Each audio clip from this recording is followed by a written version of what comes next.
Welcome back to the sports section. Matt Mankiewich and Matt Kearns here, and others will be joining us momentarily, we hope.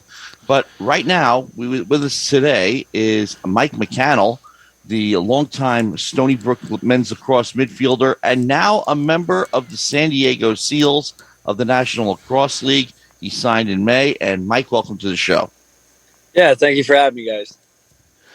Okay, Matt, you want to start the first question?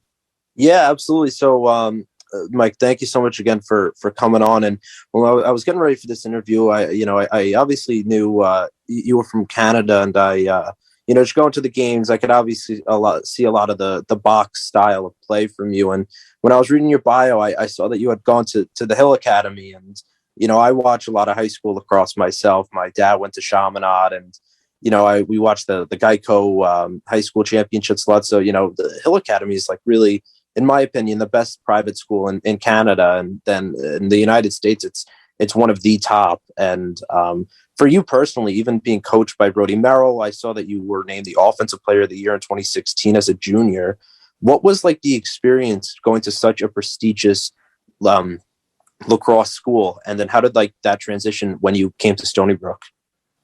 Yeah, like going to the Hill Academy, it's an elite program. Like with a lot of the players that have gone through have long professional careers once they're done college, but just having the ability to go there and get coached by some of those coaches, like you mentioned, like Brody Merrill and Patrick Merrill and the rest of the program there, they really instilled like a culture of what to expect when you get to the college level, just through when we'd be working out, our practice schedule, our focus on academics. It's like a really great environment to for young athletes who have ambition to go to the next level. And we played the best competition in North America. So it was great to go there. The 2 years that I was there, we had really successful teams. We won the Geico. So it was a great time, a really great experience. Yeah, no, when I see like the Geico and the championships, and I see some of these rosters, and I look at like half of these rosters are like D1 commits. I say, it's ridiculous the level of competition to be there. So, just the practices and the schooling you said, but I'm sure the competition. Obviously, you played, as you were saying, you can't play any better teams in the world in that, and it's that's such a great experience. It would be amazing if I could go back to kind of do that myself, because it's so much fun just to watch high school lacrosse, especially on Long Island, because how popular it is. But then to watch the private schools and just the talent, it's great. Yeah, it really gave me like the ability to come in my initial year here at Stony Brook, and I felt like the gap wasn't too far. I was able to adapt quickly and get my playing level to where it needed to be. And I credit a lot of that to the Hill Academy and being able to play there and their preparation that they put me through. So yeah, it was a valuable experience. Yeah, and a lot of like that box style of play. Did you play a lot of box growing up? And would you say that you have like a preference between field versus box as to which you maybe enjoy more, or which you feel that you're like more skillful in? Well, I mean, my town, especially the town I'm from, Orangeville, it's just it's like a really big lacrosse culture, like a huge lacrosse hotbed in Canada. And like all of my friends growing up, we played through like minor Orangeville Northland lacrosse. And I feel like every young kid in my town had the dream of playing for the junior A Northland when they got old enough. And I was lucky to do that for 4 years. And I mean, I'm just a lacrosse guy. I like playing lacrosse, regardless if it's indoor or field. I've just been able to play both at a pretty high level. Yeah. I really think, Long Island has, some box leagues, but it's a lot of field. And, I did a lot of box summer camps in middle school and high school. I really think every player should try box lacrosse, just for, I think really just the stick skills and the stick handling in the tight spaces is just so much fun. It's a lot of contact. It's something that I enjoyed, and I wish I would have done more of, really, because field is great, but just some of the skills that you're able to build up in box, and just the creativity that you're able to have, guys like you and some of these other guys coming from Canada and from, upstate New York and the Northeast too, who are able to, it's almost like you're not really having a set play. It's that creative, fluid style of play. And it's so much fun. I wish I really did more of it. Yeah, those are probably like two of the biggest things that I like take away from just being a box lacrosse player growing up is just like in-tight finishing, just like the stick skills, especially with our dominant hand. I just like to think that it's on another level from just playing my entire life with it and not focusing as much on my offhand. Not saying that you shouldn't. And then just like kind of like the tight spaces, the physicality, like knowing like if you're dodging on a guy, certain movements to make to manipulate the defender. And just having like that in tight space experience really benefits a player, especially in the field game. And when you're at that next level where everyone's a skilled player. Let me get one in, Matt. Yeah, go ahead. It's you might be asking this yourself, but it segues perfectly into how that style of play translates into just a field game, but also Stony Brook's game when you try to integrate that into the Stony Brook system, whichever coach you're playing for. And you, of course, have played for two coaches. You did play under Jim Nagel and now under Anthony Gallardi.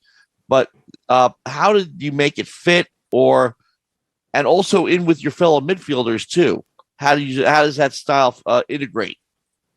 Yeah, I feel like with both the staffs that I've been under, and especially our most recent with Coach Gallardi, like him and Coach Chanichuk, like understand our strengths as players, and having a fair amount of Canadian players on Stony Brook. They were able to manipulate our system to complement both Canadian heavy guys and our American players to kind of mesh together into a system that just really worked well together, whether that be a little bit of two-man game on like the wing, or we'll use the strengths of like an American Dodger down the alley. And we're just really able to combine that together to make a pretty successful offense. Matt, go ahead. Yeah, no, I really, I never played with too many Canadian, but just watching the box, I really think that I was talking with Matt about this earlier. They have to separate the NLL and the PLL like seasons, because I know that the NLL will lose a bunch of guys to the PLL, and it's like the box game is so much fun to watch. If they separate it, it would just having so much star power there would be great, because I love watching the box just as much as the field. But as I was saying, looking at your bio and going into the 2018, your freshman year, I mean, just looking at the stats that you had, being a freshman, just having an immediate impact, being, a name to the America East all rookie team. You had a hat trick against number 1 Albany, 3 points against number 9 Virginia. Unfortunately, the team finished around 500, 7-8. But I mean, you're already in your first year establishing yourself as one of the team's best goal scorers and coming up especially in these big game situations against, really highly ranked teams. How would you say that you were able to make such like a quick impact within the system? I really took it upon myself in practices, just like to focus on my strengths at the time and what I found that worked. And just throughout the season, I was able to just develop a lot of confidence, and my coaches trusted me. So I was able to just kind of excel from that point on. And I mean, by the end of the season, I didn't really feel like a freshman anymore. I was at the point where I was confident in the offense. Got my other teammates trusted me with the ball to make decisions and make plays. And that all contributes to the overall success of myself and of the team. But really, by the end of it, we had a really good rhythm going, and it just was easy to put together good games for the team. Yeah, it's definitely, the practice counts, but it's rare when you see, a freshman, come on and make that big impact. And then, segueing into your sophomore year, I was reading, was a better year improvement wise, 9-6, lost to UMBC in the America East Championship, but again, 9 goals, 15 assists, second on the team in assists. And then that was the year I think that started against Penn State. And I think that was the year Penn State went to like the Final Four, and they were ranked really highly, if I'm not mistaken. Yes, I do remember that game. That was, they had That was the year they had Amen and O'Keefe, I think, right? Yes. Yes. So that's still another like great year. So what would you say? Going from 7, 8, 9 to 6, sort of the team working its way up. What were the small little improvements you would say getting to the America East Championship, and unfortunately coming up short? But could you put your finger on what those like small adjustments were? I just feel like a lot of it had to do with just when I first came in, we had a really young group. Like even though I came in as a freshman, the majority of our like starters were like sophomore players only in their second year, and by the next year, just like we started to build up a little more experience, a little more confidence. We knew what we were trying to do as a unit because there was a lot of familiar guys. We added a few more pieces that helped. But then when it came down to it, just I feel like that overall experience that we built as a group was contributing to most of our success that year. And it was a bit of an interesting year, my sophomore year myself, because I had just coming off shoulder surgery in the fall. So I actually didn't practice at all during the fall year and just went straight into the spring practices. But that was definitely a little bit of adversity I faced that year, but I was able to salvage like a decent season out of that, and really just tried to build on getting over that hump in the America East playoffs. But we fell short again, but that's just how it goes sometimes. Yeah. And I mean, that's the benefit of having underclassmen, even though it's a young team and it's, guys are working hard and you may come up short. It's the blueprint to grow with them, that you're not starting all these seniors that you're going to graduate and then you're going to have a whole new slate. You're starting guys who can grow with each other over a period of time, over years, to build up that program. I think that's the beauty of being able to start more underclassmen, even if it may not result in sort of that immediate success that maybe some teams are looking for. You're able to start to lay the foundation for a winning culture and get the young guys just the experience that they need on the field. Yeah, I feel like with a lot of young players, just the talent that's available out there, that all these teams have, a lot of it, I believe, is like experience and confidence will make or break a team, and having guys that are willing and they know their role and just like try to go out and excel at it, and they're just confident in what they're doing. Okay, so we get out your sophomore year, and then 2020 hits. Okay, COVID ends the season. You don't get a chance to make a run at the America East title, and from that point on, for every athlete at Stony Brook, not just you, I'm sure it was a roller coaster ride. But finally breaking in this last year and this year, All America East in 2021. Have a great year this year too. But of course, you go into the season, and your season's just about to start when this announcement is made. And we've run this by other spring sports players too. What was the reaction? How devastated were you guys when you got the news that you weren't going to be able to compete in the America East tournament? It was a lot of frustration just amongst our team, but I found myself in a leadership position this year, and just speaking with the guys and my other teammates and other leaders on the team. We just had to reset and reestablish new goals for ourselves, and we knew that it was going to be difficult, and it's not what we wanted to happen, but it was out of our control. So we just had to talk as a team and just say, like, guys, this is out of our hands. There's nothing we can do. We can't either just like lie down and just be like, this is it, our season's ruined, or we can just kind of like have something to build towards. So we like established some goals for ourselves. We wanted to have as much success as possible. We wanted to beat every other America East team, and that was kind of our mission for the rest of the season, and that's how we went about it. One game in particular, because we kind of figured this was, first of all, it was a close game. You guys played very well, but fell a little short.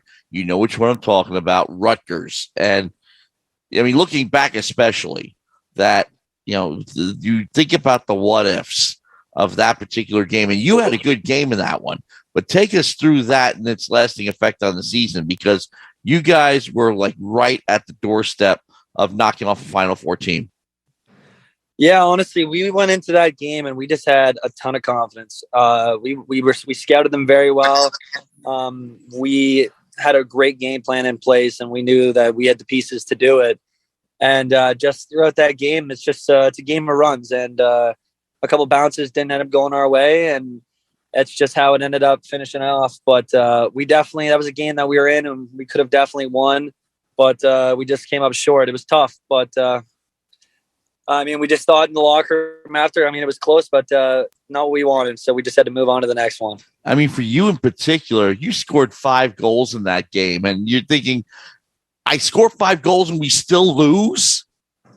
It must have been really tough. Honestly, it's just, sometimes that's just the way the game works out. Like, you could have your best game and you could still come up short, but that's why it's a team sport. And just like, there's a couple plays that didn't go our way, a couple loose balls that might have went in their favor that could have went to a goal, and that's just part of the game. So we just had to work through that. Another coulda, woulda, shoulda, Syracuse. That was a game that I'm sure you guys thought too it was winnable.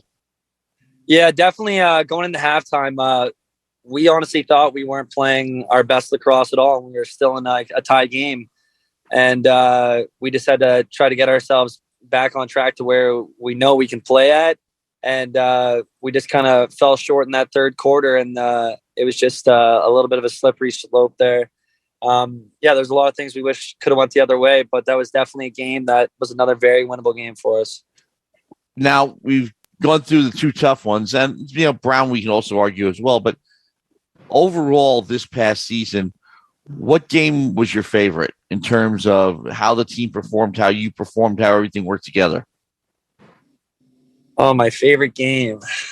It's a tough one.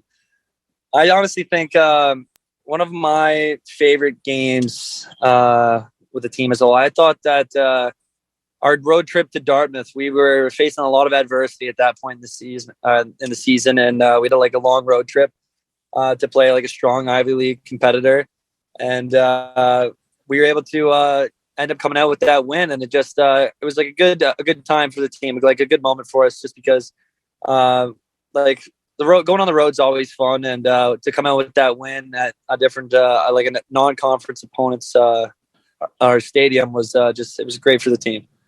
And you had the long layoff after that loss at Albany, so I'm sure it was a relief getting back on the field and getting it done. Yep.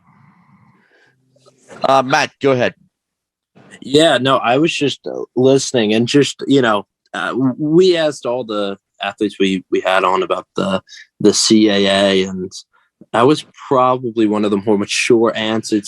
Just to as a leader to, not stay in that moment and bicker over it, but to go into that locker room and find something to play the rest of the season for.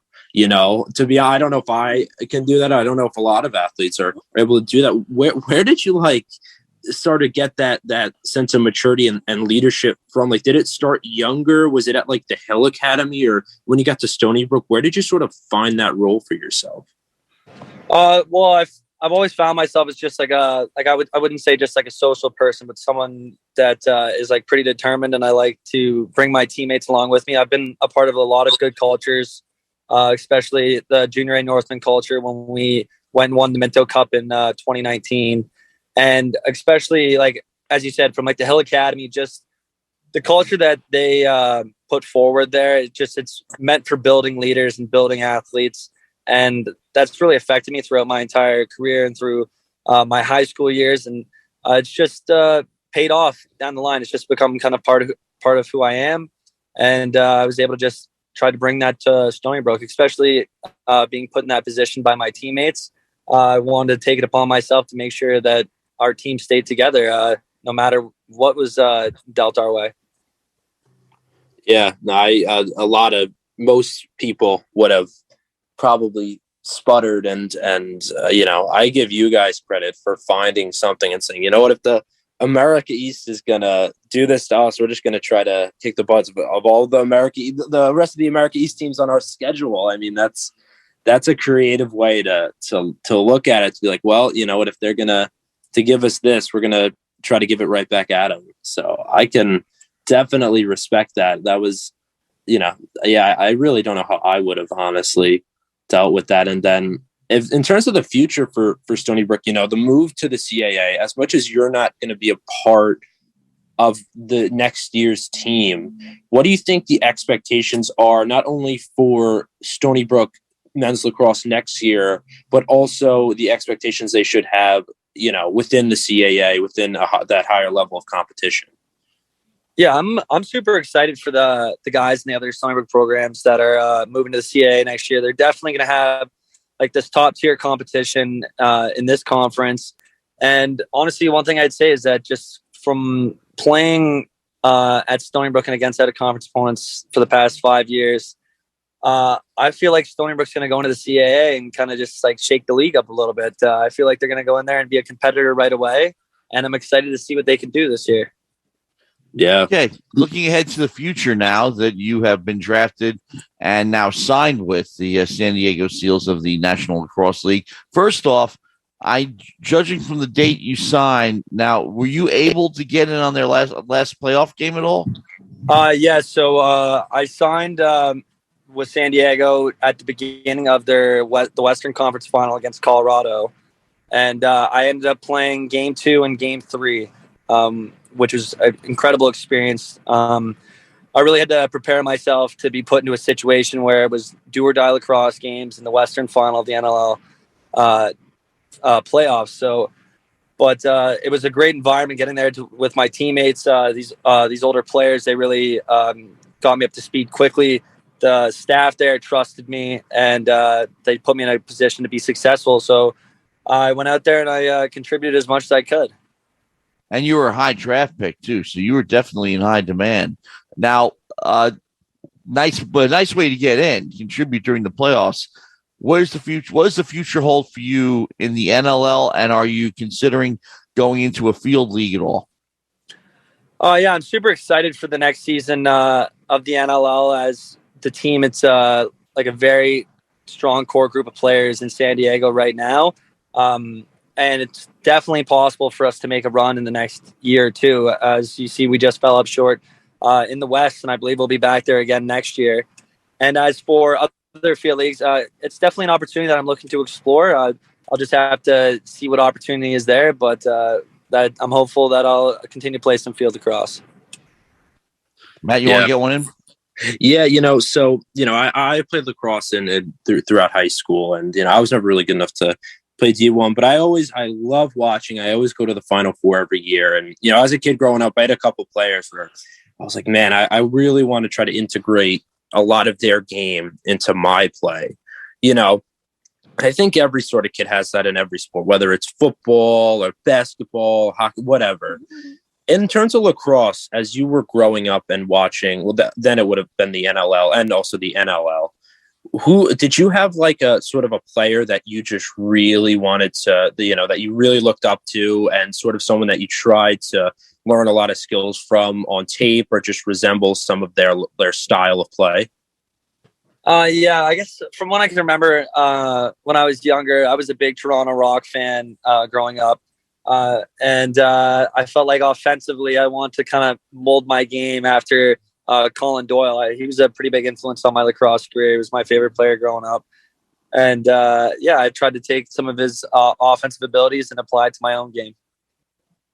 Yeah, no, I always, I'm curious to ask, the lacrosse guys that, to see who they look up to. Yeah, me, you may know, I was a lefty. Yeah, I think you're a lefty too, right? Yep. Yeah, so I was a big lefty attackman, and so throughout high school, I always would look up to North Carolina Chris Cloutier. I think he's in the NLL now. I think I don't remember what team, but it was someone who I was actually at when they played Brown. I think it was, and he put up like 9 goals or something. And I was like, oh man, I gotta learn something from that. I gotta rewatch the film, but. It's always interesting to hear, from as lacrosse is a smaller sport, but growing, to see who, you big time college athletes, as kids who you're, growing up, looking up to. Matt, did you want to get a question in? Well, actually, I do believe that Mike is in a rush to get back to work. So we do have to cut this short a little bit and, get give Mike a couple of minutes to get settled back in. So we're going to call it an interview here. And Mike, as your career progresses, we'd love to have you back on. I will get one final question in. Will you be coming back for homecoming in October? As of now, I think I definitely will be coming back to homecoming. I'd like to see the guys. I'd like to stay as involved as possible through the alumni networks and just continue to be a part of the team somehow and just be a resource for any of the players that are there now. I feel like I took a lot away from my time at Stony Brook, and I'd like to give back in whatever way I can.